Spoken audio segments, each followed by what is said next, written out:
Hello, everybody, and welcome back to another edition of the Premier Investments in Wealth Management Financial Program. My name is Doug Wagner. I'm your host, and I'll introduce the two gentlemen who are at the table here with me in just a moment. But I want you to maybe think about whether you're ready for retirement, because if you're like most Americans, you are not. And we're not getting any younger. You're getting closer to retirement, so it makes sense for your mental and your financial health.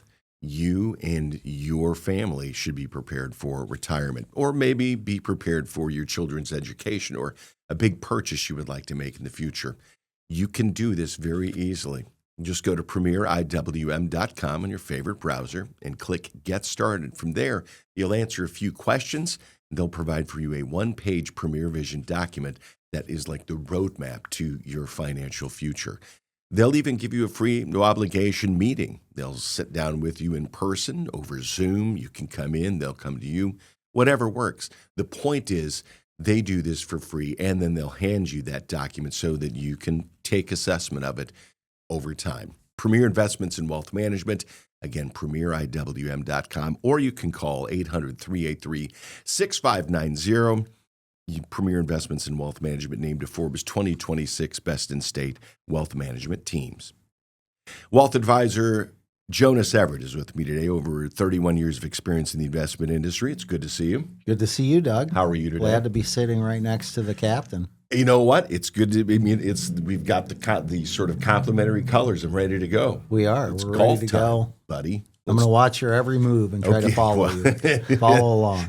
Speaking of watching my every move, wealth advisor, accredited investment fiduciary, and certified financial planner professional. He's got over 11 years of experience in the investment industry. Dr. Casey Mushrush. Good to see you, Doug. How are you? I'm doing good. Good. Yeah, Spring mentioned in the neighborhood. Well, I was going to say, you mentioned watching every move. You must mean right out the window as my kids scream and look out the yard and say, "Hey, what's Doug up to these days?" So yeah, I get walking up and down the street. It's kind of funny because I'm expecting to run into somebody. Or yeah, well, our cat still goes on. Our cat still goes with us when we go on walks. So yeah, which is I don't know, that animal is like it's one of those things where. I like them. I really, really like our cats. Right. But, oh, my gosh, he's dumb. Yeah. That might be one of the reasons I like him so much, actually. It's just one of those, it's like, oh, what's he going to do this time? It sounds like if he's by your side, he's always going to get a ride home or a snack or a glass of water. What he does is, because we'll go walk, kind of around like the big block kind of a thing. Yeah. And he waits until we're literally the furthest point away from home, and then he'll flop down and he won't walk anymore. So somebody, whether it's me or Henrik or Caden or one of the kids or somebody, somebody's going to be carrying the cat home. It will not be my wife because she refuses and she has walked away from him before. Yeah, that's where you take the cat for a drag at that point. Now, I can tell you that I was over at the park the other day in our neighborhood, and there was a woman I know who lived 5 blocks away, and she was carrying the golden doodle. And I said, when did this start? She said, about 200 feet. And I'm like, okay. I said, you got a long way to go. That's too good. Hey, we've got questions. We've got answers. We've got lots of information for you here in the program today. So let's get right to it. Jonas, Mindy wants to know, with everything going on right now, like what? What is it? I get nervous when the market drops. How do I know if I should stay invested or I should make changes? Great question, Mindy. I really understand how you feel. I think that half of my customers really feel the same way. One thing to kind of think about is market downturns are going to make everybody feel uncomfortable. Short-term movements alone don't really call for any drastic or immediate changes. All of this investing that you do has to be geared towards your long-term goals, time horizon, and you need to really know what you own, your current allocation. I did a little quick research for Mindy, and we're talking about downturns, and one question that I've gotten from my customers and listeners this year, Doug, is what's going to happen this year? Yeah. What's going to happen? I said, I don't know what's going to happen in the stock market, but I have one guarantee. The media not you, Doug. All right, yeah. The media is going to go absolutely bonkers about something this year, like they did last year with the tariffs. Yeah. I don't know whether or not that's going to make the markets drop. I have the research and the evidence on market drops. Mindy, if you're not driving, if you're able to write this down, 2020, 2022, 2025, we've had those 3 particular market drops. The last one was the tariffs. If you look at whatever your strategy is, that's an average decline of about 28%. That's the bad news. The good news is the recovery period, historically, the last 100 years, should be around 7 months. These recovery periods have been right around 5 or 6 months, so they've recovered very well. But I think that if you're this nervous right now, I love to say this phrase, everything's better in a bull market. So you have people spending more money because their balance sheets, their balances are higher right now, so they're spending more money. Also, it's the best time to do some rebalancing right now in a bull market. You really can't do rebalancing when we're in a COVID year, Doug, and we're seeing everybody in the hospital and we're seeing the market down 33%. You can't rebalance then. Really can't do any rebalancing in the other downturn year, 2022, really the greatest bear market in the history of the government bond market. Stock market went down 25%. You can't come in. You can't do any rebalancing then. That's the worst time to do rebalancing. And you really can't do any rebalancing last April of 2025 when the market went down 18% because of the tariff scare. So now is a great time to come in, talk to a financial professional. If you're nervous about the markets, what you can do is get a long-term strategy, do some rebalancing right now. Stay invested or make changes. It's an interesting thing because I know that I came to you at one point when we were in the middle of one of the Premier Investments and Wealth Management co-founder Jeff Johnson calls the apocalypse du jour. And we were in the middle of one of those, and I was like, Jonas, I'm thinking maybe I need to take my portfolio and just put it in cash. Yeah, that was the bear market of 2022. I remember being with you at Broadcast Park, and what did I say in response? You slapped me. Actually, is what happened. That seems highly appropriate. Actually, is I do think that something interesting, and you kind of highlighted this a little bit in your research. But when you were talking about that, Jonas, recently, and when I'm going to say in the relatively recent times, meaning the last 5 years or so, compared to when you were talking about those much longer time frames, what it seems like your research is suggesting is that we've had higher volatility, right? More ups and downs, but the recovery period or the amount of that volatility, or it's been crunched into shorter time frames. So it really has created these situations where there's been a lot of movement, a lot of that volatility, but it really is condensed down and it's moving much faster. And, I think if we look at how a lot of investors and a lot of people look at this stuff, it depends on the day that they look at it. Yeah. And so if it's not every single day, or it's only during these periods of time where there is these headlines of chaos and whatnot, you're cherry picking the bad data already. Yeah, absolutely. And really to add on that's a great point, Casey, is I really knew Doug's individual situation. I knew that he was going to he's a workaholic already, and he's going to continue to work. I think his retirement date is somewhere around 25, that old song from one of those rock bands when you're 1,000 years old. So his time horizon was long term. So I asked him, well, if you get out and go to cash, when are you going to get back in? Yeah. When you don't plan on retiring anytime ever. You're a very different, you have a specific situation just like everybody else does. Right. And once you get to know somebody's situation, you can actually talk to them about investing, which is kind of neat. And that's why I would say, Mindy, if she seeks financial advice, don't get sold on a product, get sold on a relationship. Have somebody figure out what your specific situation is first. That's a really great example. And by the way, he did not slap me. I just want to make sure. As soon as you said that, the first thing that popped in my head is that Airplane, the movie, that slapping scene where that person gets slapped and then they go to the next person. Yeah, and slap him. yep. That's what I was thinking about. Here's the deal. They will talk you through this. They will listen to you through this at Premier Investments in Wealth Management. And if you don't have access to them, maybe you're worried right now, really good thing for you to do is go to premieriwm.com. They have a guide to navigating market volatility. Download it, read it, then reread it. They have a lot of really good stuff on the website at premieriwm.com. That's Premier Investments in Wealth Management. Call today if you've got a question. You can even just do it over the website at premieriwm.com or call 800-383-6590. Casey, Drew asks this question. My wife's grandparents want to give us part of our inheritance early by paying for a new roof. Our windstorm insurance is going to expire this year because our roof didn't pass inspection. A new roof was on our radar for 2 to 3 years down the road, so needing to move it up in the timeline leaves us short of the amount we will need. My wife's grandmother offered to give us the full amount as an advance on our inheritance. How does that work tax-wise? I'm also worried about them needing the money down the road, or what happens if the amount they give us ends up being more there than our inevitable share of the inheritance.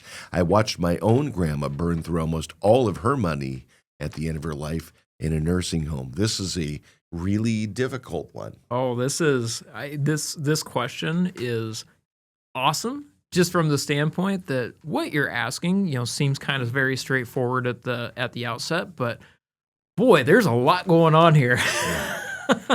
So, Drew, I appreciate your concern on that. I mean, you do, first we want to take a look at when you say something like an advanced inheritance or money transferring from someone over to another person who is not a spouse. Generally speaking, that's a gift. Okay, so typically, if you're looking at money exchanging hands from one person over to another one, it's going to be classified as a gift. And typically, the person who's giving the money would actually be subject, or they would owe taxes on any money that's actually transferred. So from your standpoint, there's probably, regardless of the dollar amount that we're talking about here, there's probably nothing that you need to consider when it comes over to gift taxes or money that you would owe on actually receiving the money, okay? That being said, this may be a consideration, depending on the dollar amounts, that would be for your wife's grandparents. Now, even along with that, there's some exceptions over to that where one individual can give another individual $19,000 for 2026. That is indexed for inflation, so that will likely continue to go up at some point in time in the future. But one individual can give another individual $19,000, meaning one individual can give a married couple $38,000. A married couple could give another married couple $72,000 without really triggering any sort of a need for gift tax returns or anything of that nature. So, or excuse me, $76,000, $38,000 times 2. Yeah. I was using old numbers. Anyway, so probably if you're talking about the cost of a new roof, now obviously I don't know exactly what it is that you're putting on there, but generally speaking, most people probably aren't spending more than that for a new roof. Yeah. So there may or may not be tax implications that are due. Have them talk to a tax professional, whether it's a CPA, maybe a tax attorney, maybe they've got to file a 709. They can also do some gift exclusions and actually give even more than that as long as they have the documentation actually done properly. I think one of the interesting things about this, Casey, is not only all of that you talked about, the nuts and bolts, but also there's the soft side of this. This is about the relationship portion of it as well. Right. Well, you're getting cart before the horse. Let's go through the technical stuff, and then we'll come back and talk about we're not done with the technical stuff. We are not done with the technical stuff yet on that one. Because there's actually something that's really interesting on this that I don't think Drew mentioned this, but I don't know if he necessarily realized this or that his grandparents actually realized this. And that's the classification of an advance against inheritance. Okay. Now, when we say something like advance against inheritance, what we're talking about is we are now firmly over into the probate code. So during, depending on each state, the Congress or the legislature of that state has been so kind in order to develop your own estate plan if you have decided not to put one in place. So generally an advance against inheritance in an estate type situation, that is not going to need to get repaid back to the estate. generally speaking. Now, again, check your own state laws. I don't know exactly where, Drew, you guys are at or where the grandparents are located at, but that would be something to take a look at on that side. Generally, it's not going to get recaptured. You can do some advances against inheritance, and you can classify that under a will. So there's some other things that you'd want to look at on there. Talk to an attorney. This is way more complicated than I'm just going to go get an online form filled out and put something together over off that side. There's some different considerations that need to be made at that point. So I would say that is definitely something that you would want to consider is what are the probate and the intestacy, if there's not a will in place, like what are the ramifications as far as actually having this classified as a advance against inheritance or whether it actually is a true gift. Now, kind of over to your other point. Now we're going to get over into the softer side of things, which is the relationship piece. And that's actually something we talk to clients about not infrequently, which gets over into the warm hand giving versus cold hand giving. That is an incredibly powerful way in order to help kids, help grandkids, help somebody, that is still around while the person who is giving that gift is around to see the benefit and be able to, participate in that as well. But to your point, Drew, you watched your grandmother, you said, burn through most of her money going through a nursing home. And that is a real risk. And that is not something that can be completely and totally ignored. Now, there are some gifting rules where those assets may, depending on the way that transfer is calculated, it could get pulled back away from you guys at some point in time in the future, depending on if she needed state aid at some point in time in the future. So typically, whether it's an estate recovery or if it's kind of coordinating over with those Medicaid rules as far as the long-term care piece, it is something that you would want to consider because it could get pulled actually back in. And really the way that they do that is they just disallow somebody eligibility underneath Title 19 until such time as that amount that was that impermissible transfer is repaid. Now, Jonas, it's something where, again, talking about the relationship with Drew here, for me, one of the things is that it sounds like he has a good enough relationship, or him and his wife have a good enough relationship with her grandparents that he's concerned making sure that they're talking to their financial professional, because what you would do is if you were the wealth advisor for the grandmother and grandpa in this case, is that you would go through and you would test everything to say, okay, if you're going to do this, let's run your plan through a test again and see how everything fits.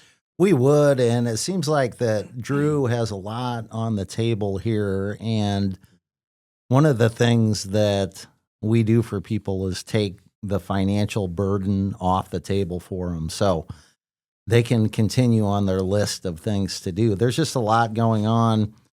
The delegation to a financial office takes that into consideration. We do a stress test, all that boring financial stuff. But at the end of the day, if you have a lot of stuff going on, if you can unload the financial piece over to a financial advisory firm and then get, like Casey mentioned, get a talented professional team around you, a great CPA, a great attorney, a great investment firm to work with, and let them delegate all that stuff to them and let them have you go down your list and keep checking things off. Well, and here's the other piece of it too, and exactly this gets to your delegation point.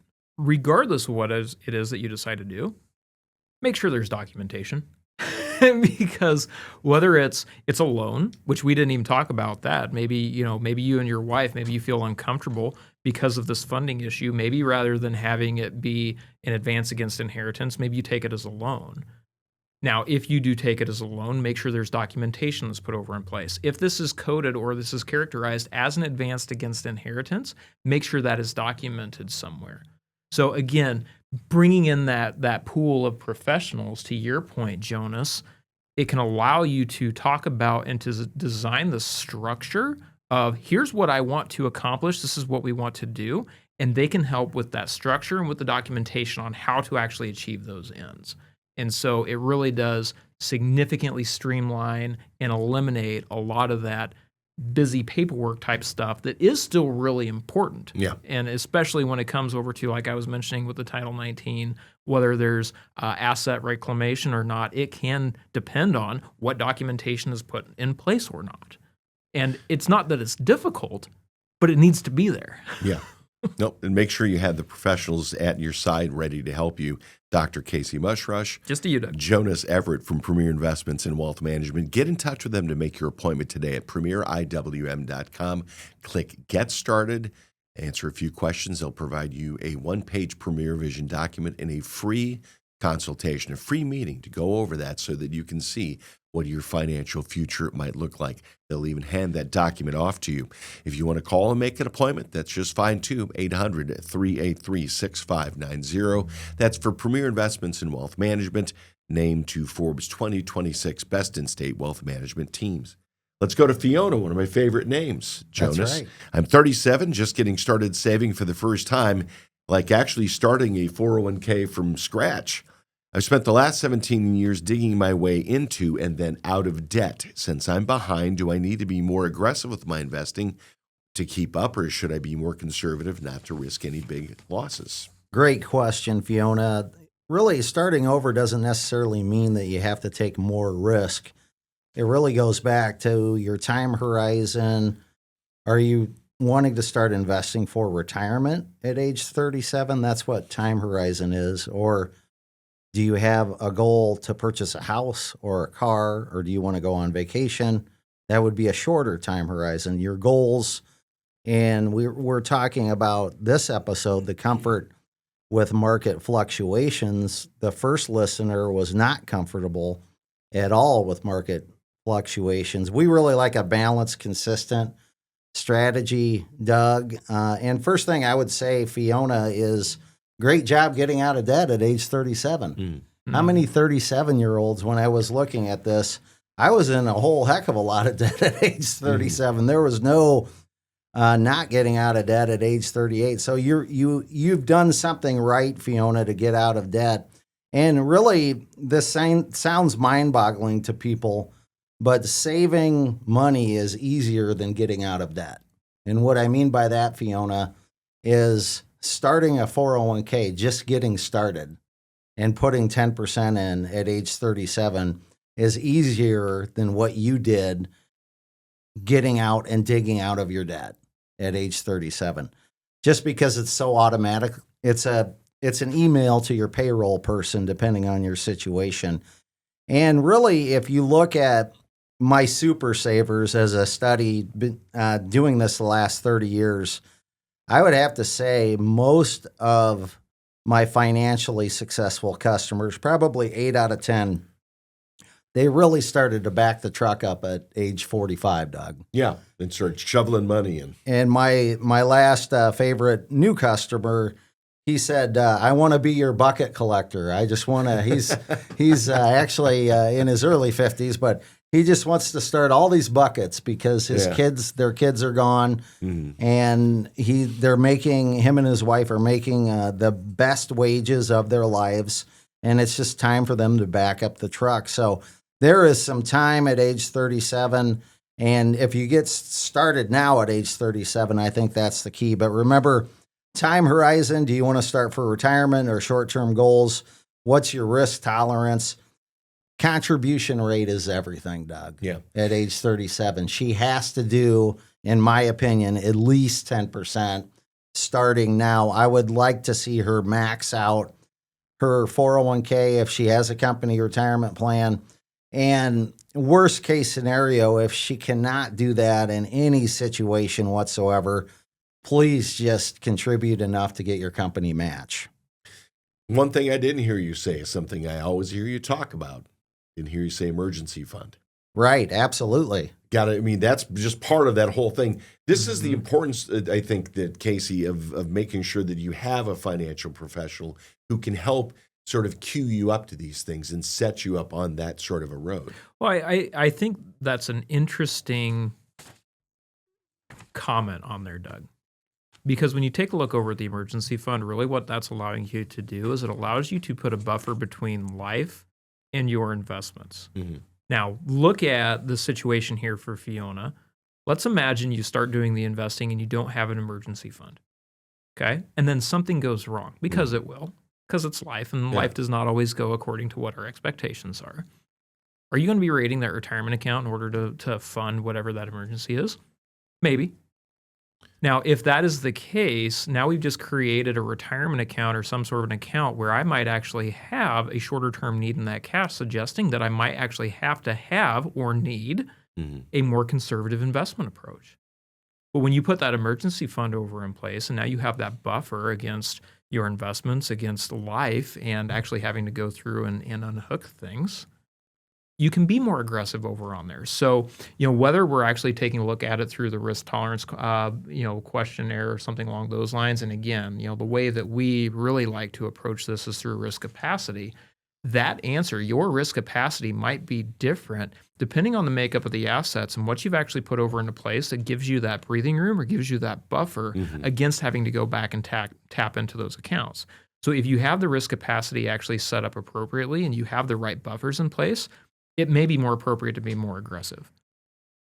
If you're lacking that, your risk capacity may actually be a little bit lower, even though intuitively you may want to take on more risk or take on more volatility to have that longer, to have that higher potential rate of return. And the nice thing about Fiona's situation is everything's automatic today. So that emergency fund, she can have her credit union be zapped by her checking account every time she gets paid. Yeah. She can have her retirement zapped away by a 401k.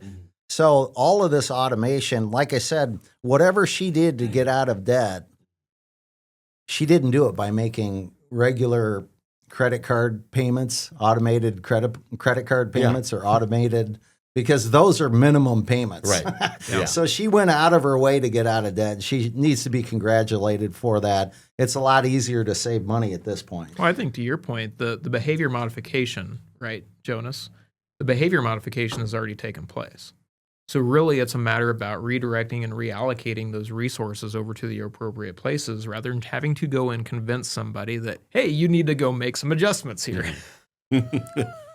Premier Investments and Wealth Management website is premieriwm.com. While you're there, you can find all the different shows that they do. There's video blogs, there's this show, there's Behind the Wealth with Roger and Elias. There's so many things that you can download there or just watch through. We'll talk about something else that they have, activity pages there in a second, but premieriwm.com is where you go. You can even find the page where you can take a look at these folks and click on them. You get a picture, a little bio, and you can make an appointment on your own right there, premieriwm.com, or call 800-383-6590. Premier Investments and Wealth Management named to Forbes 2026 Best in State Wealth Management Teams. Question for both of you from Marco here. What tips do you have for parents to teach their kids about money? My wife and I grew up middle class. We're probably considered affluent now. We have 2 kids, 8 and 11. I worry they view money as too easily attainable because they've only seen our success and not the struggle.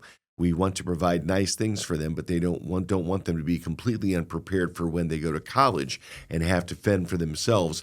What age-appropriate things can we be doing now with them to start learning some money basics? I'm going to add to this a conversation I had with somebody here recently over the weekend, and they said, I think I coddled my children. I gave too much to them instead of expecting them to earn things so that they have a poor relationship with money now.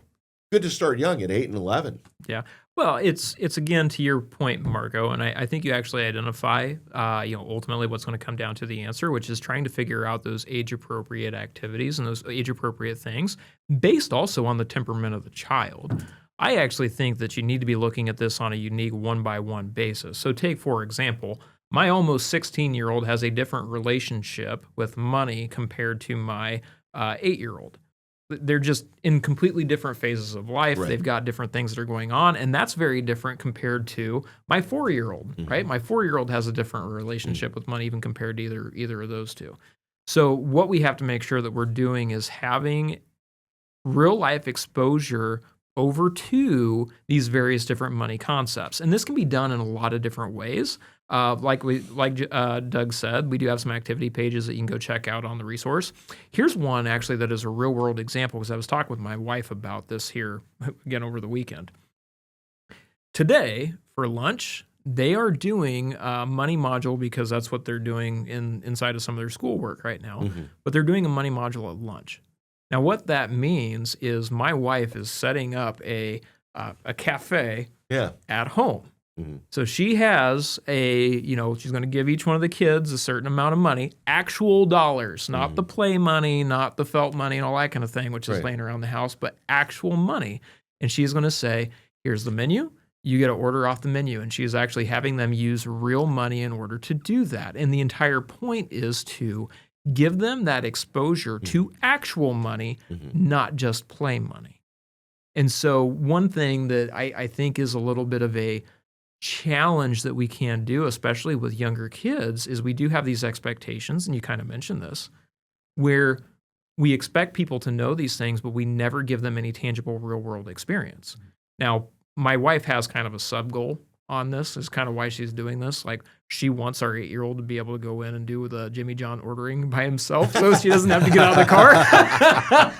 Ulterior motive. There is some ulterior motive that's going on there. But the entire point is that, how often do we have, our kids with us over in the grocery store? And, we go get groceries and we just go swipe a piece of plastic. Yeah. Or we go somewhere and we swipe that piece of plastic and there's not really that tangible dollars that are being exchanged anymore compared to what, at least on a historical basis, what it was. And where I think is really important on that is if you actually look at a lot of the different studies that are out there when it comes over to how people spend, cash hurts, plastic doesn't. Right. Dopamine hits come from doing plastic, whereas your pain receptors get activated when you hand over actual cash.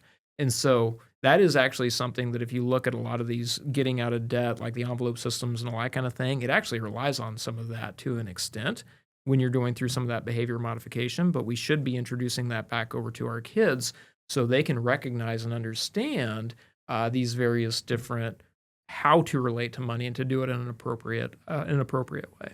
Jonas, I recall you had a very interesting situation with one of your, or more than one of your kids, where they wanted something and you encouraged them to, okay, well, let's start a savings for that. Oh, my greatest achievement as a financial advisor over 31 years in the industry was when Addison, our youngest, was going to Target to buy makeup, and she had $50, and she stopped on the way out the door and said, "You know what, Dad?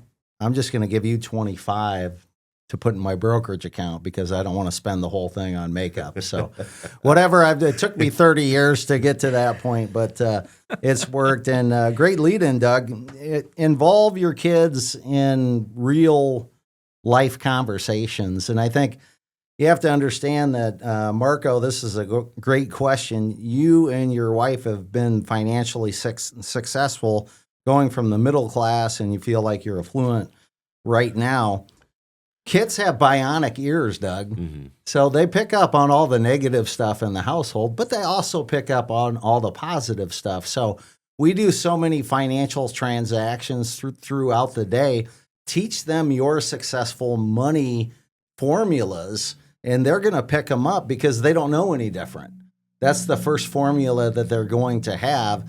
And the nice thing about positive formulas, like Casey was talking about, they're not set in these negative formulas like money is the root of all evil and people should never go on vacations and money is so bad and you should never buy a new car. Teach them the simple, basic money formulas that you feel made you successful, up to your point. And a couple of great examples that I've seen in the real world, Addison's story. And I was also at Target in the checkout line, and there was a little boy using his gift card, and his grandma was there, and his grandma was walking him through the gift card, and he had all these toys and stuff he was about ready to purchase.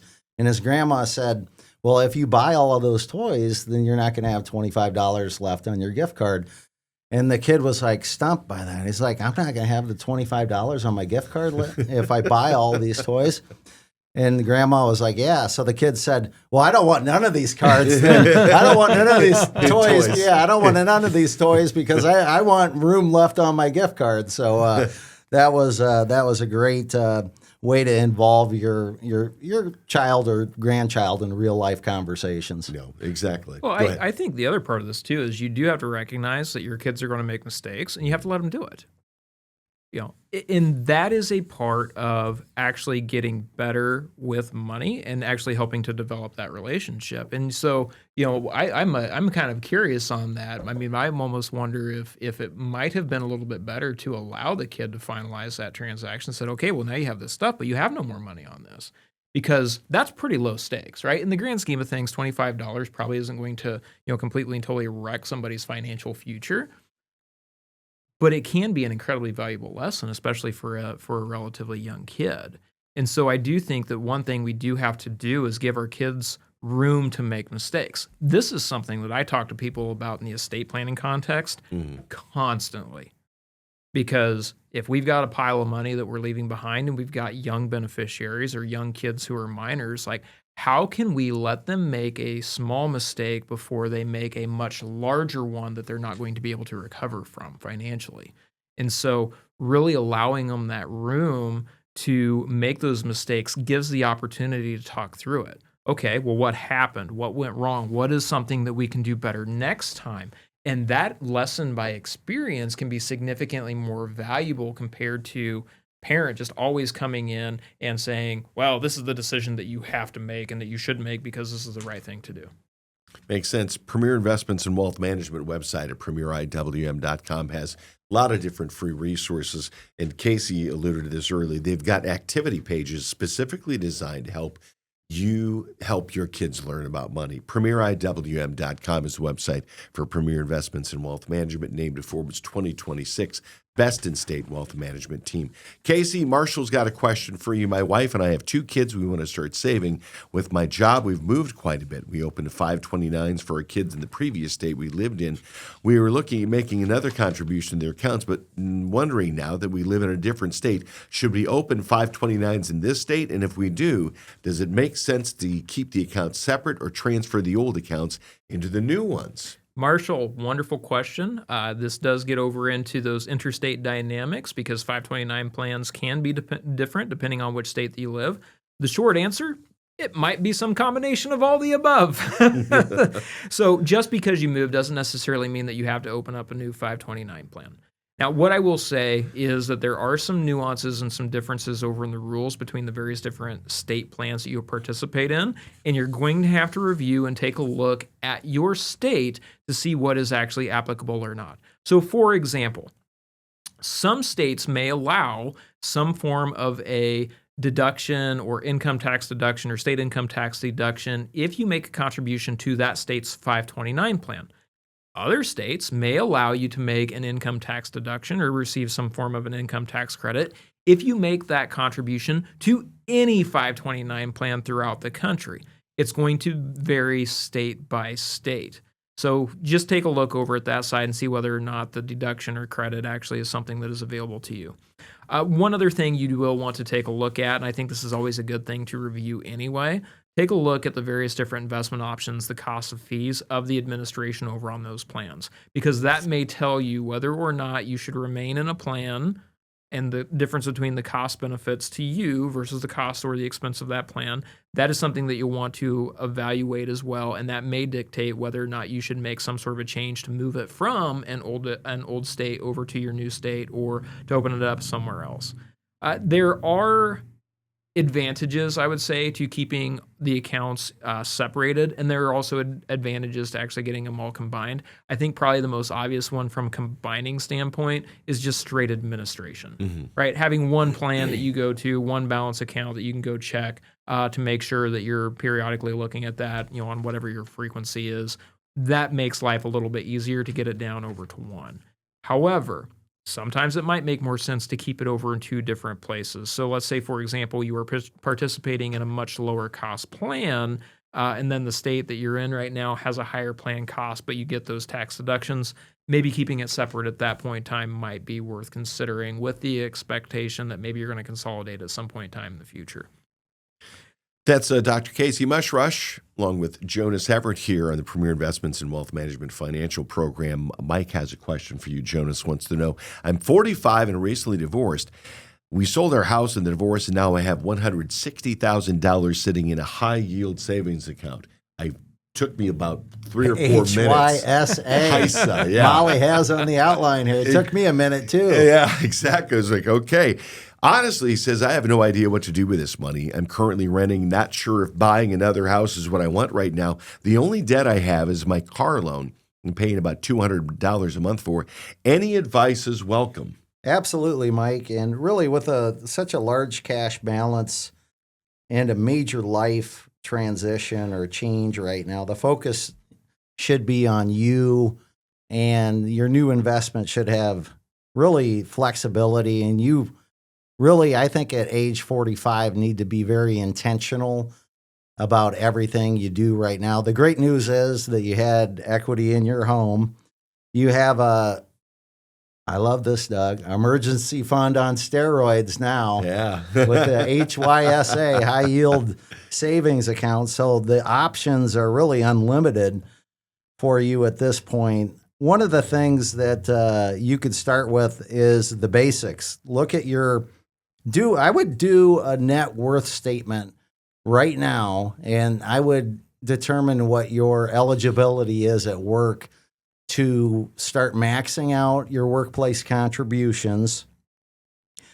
Figure out what your immediate and your short-term goals are. It doesn't look like you want to buy a house too soon, and you have a car payment of $200 a month.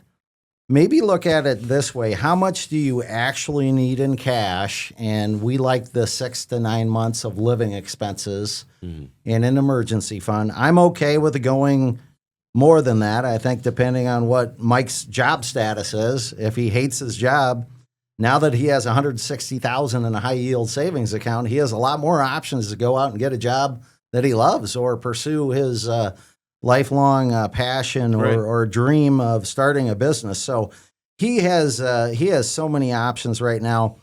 That is probably, in my opinion, too much to have in savings. So I would start first with maxing out my workplace retirement plan. That would be an easy one.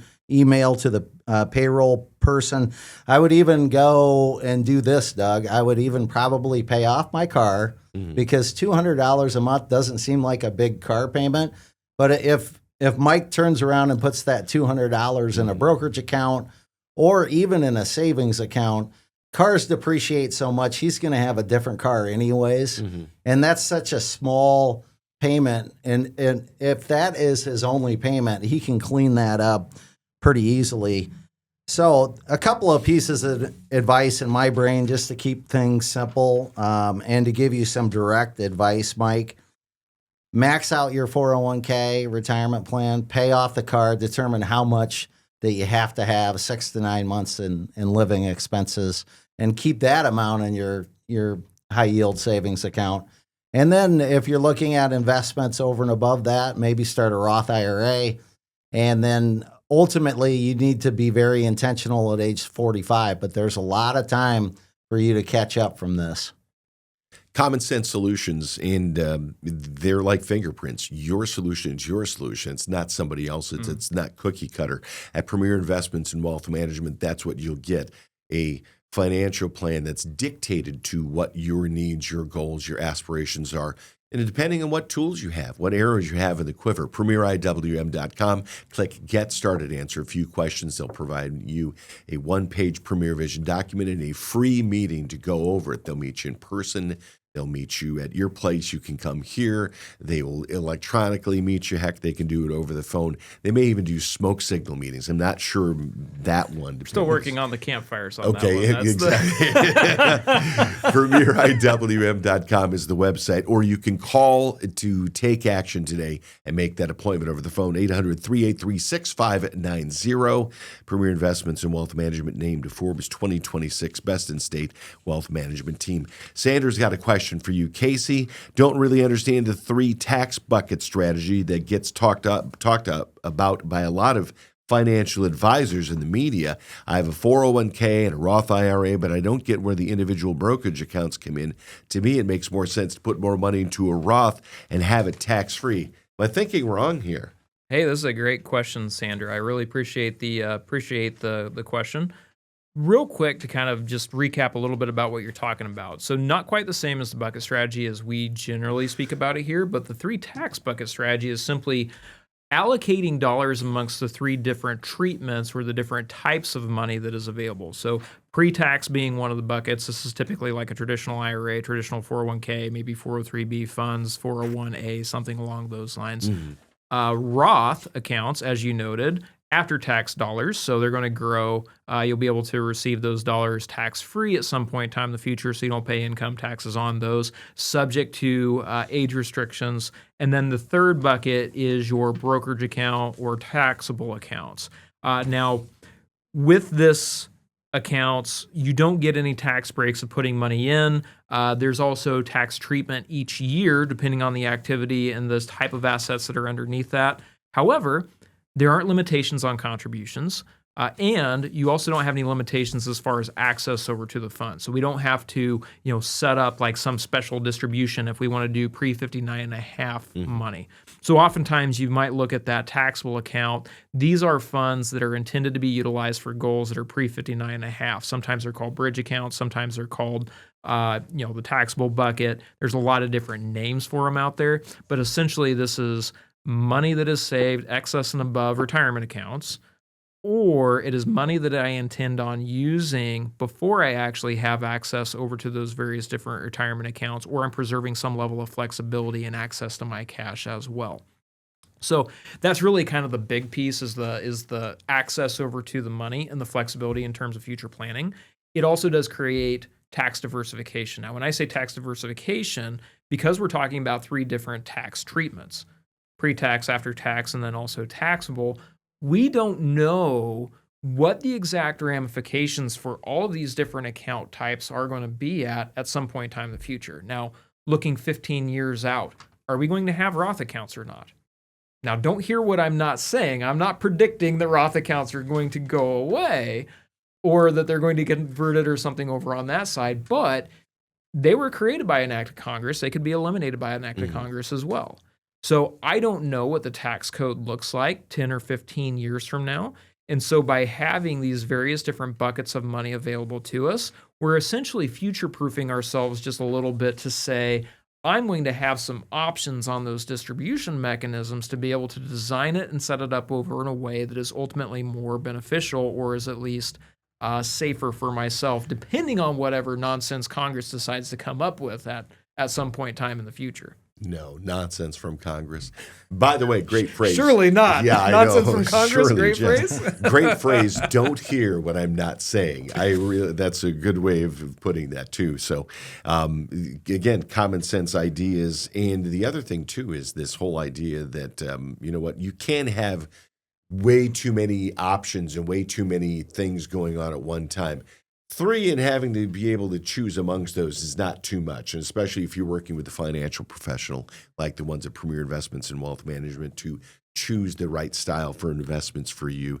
Get in touch with them today at 800-383-6590. Final question for the both of you from Joe. What are your thoughts on investment allocation as you age? I always see a rule of thumb here. 100 minus your age is how much you should have invested in equities. Is that still a good rule to follow, or is there a different approach you use? Some people are living past 100. So, what do you do then if that's the case? Absolutely. Great question, Joe. I think it's a very simplistic rule of thumb when it comes to personal finances and investing. I would have you focus back again on your time horizon, your goals, your income needs. And we talked a lot on this show about comfort, Doug, with fluctuations. Mm-hmm. That's what I want to know about my investors that I work with. What's your temperament? Because if you have a great temperament about the markets, if the market will go down, say, 28%, like an average decline has been done the last 5 years, if you didn't panic, if you're still in a position to buy low and make contributions, well, that's a great temperament to have as an individual investor. So I would like to know Joe's temperament, but this is a very good question because I think it's a starting point, 100 minus your age. Yeah. And what that means is if Joe is 50, 100 minus 50, he would have 50% of his portfolio in a stock account and the other 50% in a bond account. So I don't necessarily think that tells Joe's situation specifically, but he should probably come in and get some financial advice to figure out what his temperament is. And then we can divvy up that allocation, probably different than a 50-50. It's interesting because my 401k that it popped, he said, "You looks like you're invested awfully aggressively for someone of your age." Well, and that's exactly. I personally, like, I'm going to be a little harsher than you are, Jonas. You're being slightly diplomatic. I do not like this at all. I think that's a terrible rule of thumb. Really, when we take a look at the way that we are trying to build out, design a portfolio or an investment allocation, it goes back over to that risk capacity. I talked about that a little bit over in another question, but when we actually go through like a multi-factor analysis based off your individual set of circumstances, the appropriate portfolio may look a little bit different. It might be significantly different compared to what these rule of thumbs that are out there. You know, if you even look over what that rule is, that 100 minus your age rule, really the entire idea behind that is it kind of creates a glide path. Now, when we talk about glide paths, typically these are associated with target date funds where things are more aggressive, and then the closer that you get over to retirement, it moves more conservatively over time. However, same thing with this rule of thumb, it ignores the reality of your situation and what the most appropriate investment allocation is for you as an individual. And it's looking at things over the course of just a generic, econ, to use the phrase, the economic phrase of the econ unit, that may be appropriate for some abstract person, but not necessarily you. So when we actually apply this idea of risk capacity and we use that multi-factor analysis to come up with a portfolio that is appropriate for you, it's based off your unique set of circumstances rather than some generic bloviating thing that pops up on all the interwebs and all those other places. I got multi-factor analysis and bloviating in the same paragraph. That's yes, right. Nailed that one. This is the thing, is that it can be really complicated to do this, which is why they have rules of thumb in the first place, because those are like places for you to start. But if you're going to be grazing in the grass, you need to make sure you have somebody who can make sure there's a field for you to graze in. And that's where the professionals of Premier Investments in Wealth Management come in, because whether it's like they talked about risk tolerance, and maybe what are you thinking about some of the other income sources that you have as well? How flexible is everything? And when you get to the end of your earning cycle and then you're going to be living off your investments, how are you going to go through withdrawing that money? Because you can't just do it willy-nilly. That's why you have professionals like this at Premier Investments in Wealth Management. Well, these things pop up because we are all human. And human nature, I mean, this is a heuristic, right? And heuristics oftentimes can work very well. However, when you are applying this over to an extremely complex system, which is really what investing is, heuristics fail. Yeah. And that is where generally can you use a shortcut, and sometimes, most of the time, you may actually have a maybe a positive experience. That is generically true. But when you start to deal with something that is as complicated as creating the correct investment portfolio, and more importantly, making sure that you have access and the distribution of those assets to have the income where you need it, when you need it, in a way that minimizes your taxes, the heuristics begin to just completely and totally break down. And I like what you touched on, Doug. It's all about income at retirement. So depending on Joe's situation, if he's one of these households where they have two pensions, two large pensions, two large Social Security checks, maybe he has a side gig, there's 5 income checks right there for Joe. I've had these situations where people are 100% aggressive, and then other people are like, well, I just want to be 100% conservative. I have all this income. So back to an individual financial strategy, but I'd like to know what Joe's income is going to be at retirement before I recommend a mix of 60-40, 50-50, or 100% equity. You know what, Joe? If you have a financial professional, it doesn't hurt to kick the tires and get a second opinion like you do with other things in life. I've got family members that are going through health issues that they're going for second opinions on. Your financial health and your financial future may deserve that too. Get in touch with my friends at Premier Investments in Wealth Management. You can go to premieriwm.com, click Get Started, answer a few questions. They'll provide that one-page Premier Vision document for you and a free meeting to go along with it so they can explain it to you. They'll let you walk away with that document as well. But here's the most important thing.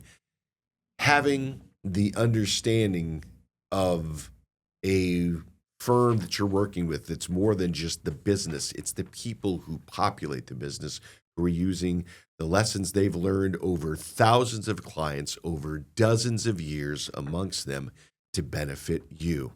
Okay? It's your plan. That's how you get it at premieriwm.com, or you can call 800-383-6590. That's 800-383-6590.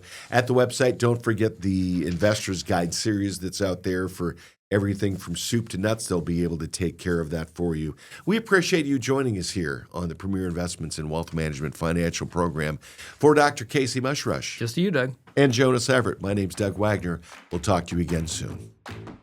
Securities and advisory services offered through LPL Financial, a registered investment advisor, member FINRA SIPC. The opinions voiced in this show are for general information purposes only and are not intended to provide specific advice or recommendations for any individual. To determine which investments may be appropriate for you, consult with your attorney, accountant, and financial or tax advisor prior to investing. Premier Investments in Wealth Management and LPL Financial do not provide specific individualized tax or legal advice. We suggest that you discuss your specific situation with a qualified tax or legal advisor. Rebalancing a portfolio may cause investors to incur tax liabilities and/or transaction costs, and does not assure a profit or protect against loss. Economic forecasts set forth may not develop as predicted, and there can be no guarantee that strategies promoted will be successful. All performance referenced is historical and is not a guarantee of future results. All indices are unmanaged and cannot be invested into directly. There is no assurance that the techniques and strategies discussed are suitable for all investors or will yield positive outcomes. The purchase of certain securities may be required to affect some of the strategies. Investing involves risks, including possible loss of principal. There is no guarantee that a diversified portfolio will enhance overall returns or outperform a non-diversified portfolio. Diversification does not protect against market risk. Dollar cost averaging involves continuous investment in securities, regardless of fluctuations in price levels. Investors should consider their ability to continue purchasing through periods of low price levels. Such a plan does not assure a profit and does not protect against loss in declining markets. Contributions to a traditional IRA may be tax deductible in the contribution year, with current income tax due at withdrawal. Withdrawals prior to age 59.5 may result in a 10% IRS penalty tax in addition to current income tax. A Roth IRA offers tax deferral on any earnings in the account. Qualified withdrawals of earnings from the account are tax-free. Withdrawals of earnings prior to age 59.5 or prior to the account being open for 5 years, whichever is later, may result in a 10% IRS penalty tax. Limitations and restrictions may apply. Prior to investing in a 529 plan, investors should consider whether the investor's or designated beneficiary's home state offers any state tax or other state benefits such as financial aid, scholarship funds, and protection from creditors that are only available for investments in such state's qualified tuition program. Withdrawals used for qualified expenses are federally tax-free. Tax treatment at the state level may vary. Please consult with your tax advisor before investing. Forbes' Best in State Wealth Management Teams ranking was developed by Shook Research and is based on in-person, virtual, and telephone due diligence meetings, and a ranking algorithm that includes a measure of each team's best practices, client retention, industry experience, review of compliance records, firm nominations, and quantitative criteria, including assets under management and revenue generated for their firm. Investment performance is not a criterion because client objectives and risk tolerances vary, and advisors rarely have audited performance reports. Shook's research and rankings provide opinions intended to help investors choose the right financial advisor and team, and are not indicative of future performance or representative of any one client's experience. Past performance is not an indication of future results. Neither Forbes nor Shook Research receive compensation in exchange for placement on the ranking. For more information, please see www.shookresearch.com. Shook is a registered trademark of Shook Research, LLC.